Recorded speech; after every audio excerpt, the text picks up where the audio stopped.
Now let's talk about pop curve force. The pop curve force is going to utilize the curve to make these particles move, and to better explain and get the better feedback from our this force node, I'm going to just remove the pop axis force, just select the node and delete. And in here, maybe I'm going to just remove the pop force and also pop drag. I'm just keeping the pop color node, and that is responsible for setting the color. And down here we have the pop curve force, and in here we have the geometry source, and right now it is set to SOP, which means we need to define the path of our curve, and we can pick from here the location, or I can just change this to the context, and I'm going to just change this to use the second context. Let's change this to second and let's go back. And in here, as you can see, our this second context is right now empty. We have no curve onto the second, and I can just create one. And in here, I'm going to use a helix node. Let's add this, and this helix node will going to be just create some spiral, this spring looking curve. And onto the helix, I can just increase the height, and maybe let's lower down all of these number of turns. And for maybe better following, I'm going to just create a different source, and this time I'm going to use a circle node in here. And you can use any source you want, but I'm just using the circle to demonstrate this helix, this curve force. So let's connect this in here, and right now the orientation is in that axis. If I were to visualize this, and I'm going to template my circle, and here as you can see we have the orientation, and maybe I need to increase the height, and also let's increase its radius of our curve. And in here I'm going to just move this circle to match the position, and in here I'm going to adjust the center value, and in here now I think it is aligned with this line. And now I want my particles to follow this path, and let's go into the topnet and let's dive inside. And here as you can see we have this visualizer, and this visualizer is coming from pop curve force because we are using the second context geometry. And as you know that at the second context we have the helix, and in here if I were to hit play as is, and here you can see our particles are moving along, they are following the axis. And right now our animation speed is slow. Let's go into the pop force source, and maybe let's not emit that many particles. Let's lower down this birth rate and let's hit play again. And now here you can see these particles are following this path, and right now they are not following as much. So let's go into the pop curve force and let's take a look at the parameter of this force node. And I'm going to just go back at the very first frame, hit rewind, and in here first we have the air resistance, which means that we are using this as a uniform force, because we are adding this as we are treating this as a wind force. And I can disable this, and here you can see this air resistance option has been automatically disabled, which means that we are going to make this pop curve force as a force. And as you know that force is a acceleration, which means our particles is going to be accelerated over time. And here I can see the effect, and right now they are not still following the path. And down here we have the max influence radius. If I were to lower this down, and here as you can see this influence radius is control the radius.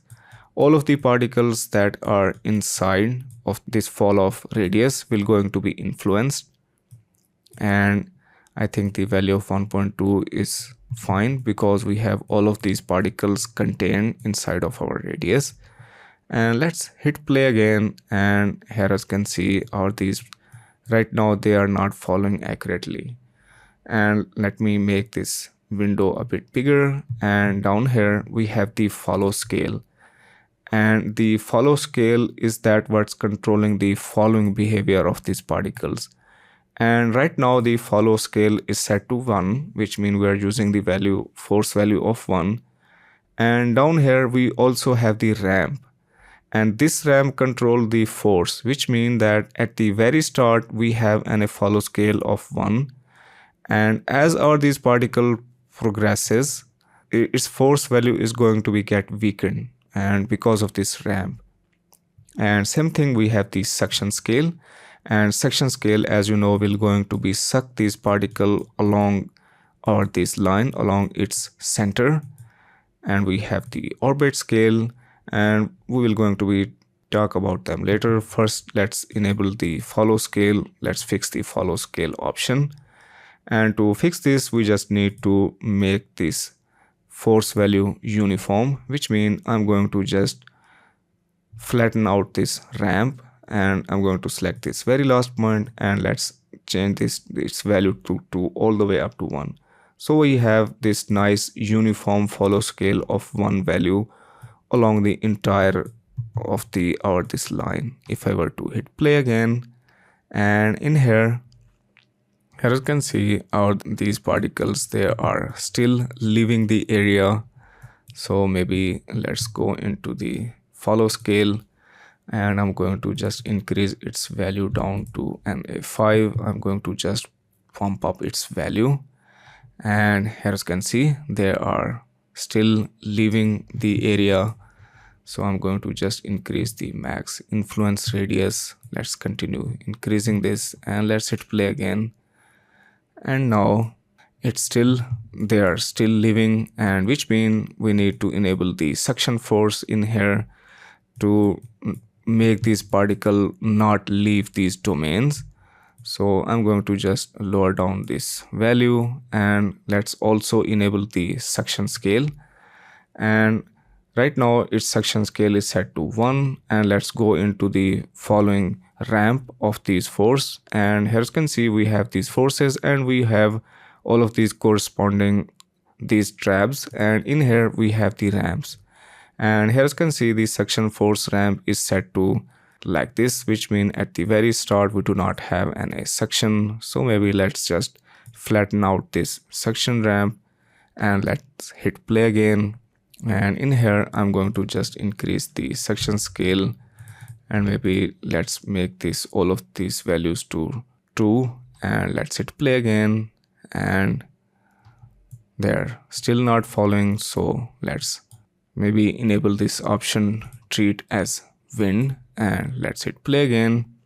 And here you can see, because this acceleration has been disabled, now our particles are better following the path, and I think it should be enabled as an a wind.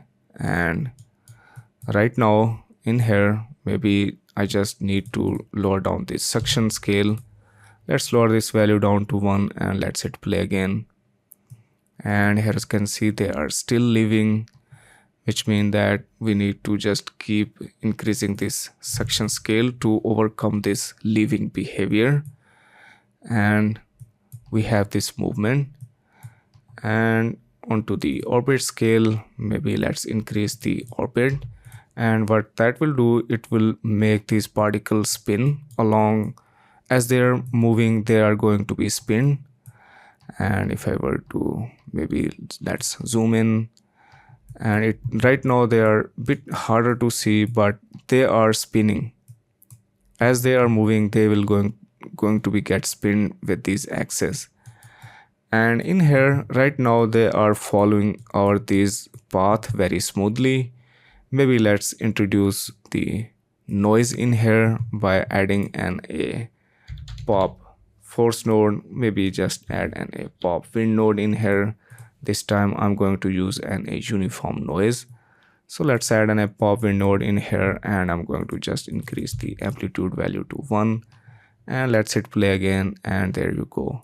And in here we have some of the breakups in here, and here you can see we have this pop curve force, and it's actually not this pop curve force, it's actually not yielding the good result. And later we will going to be building our own pop curve force to make our this curve force better.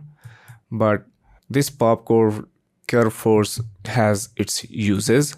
You can use this to create some sort of type of these effects. Let's go into the global forces, and in here we have the global forces, these ramps, and in here I can play around with the fall off. And if I were to add maybe a point in here, and I think I need to go into the very first frame, and here as you can see, by adjusting the fall off, I can, right now it is not visualized in here, but what that will do, it will make all of these forces to just get weakened. They are going to be get weakened because of this ramp. And here we have the global force. Global force is a multiplier, so which means all of these individual forces, all of the follow scale, suction scale, orbit, all of these forces will going to be get multiplied by this global force value. And in here we have these ramps. So what I can do, I can say at very start of our line we have a force, and as our these particle progresses, I can just make these ramp to fade out, which means that we have a force value of 0. And if I were to hit play, and here as you can see, we right now, I think our this global force value is a right now. This ramp is actually destroying all of the force. I'm going to just keep playing around with this ramp value, and maybe let's add another dot in here, and let's hit play again. And here as you can see, we have these particles and they are following, and as they are progressing, and in here as you can see, this force is fading out, and beyond this point we have a very weak force.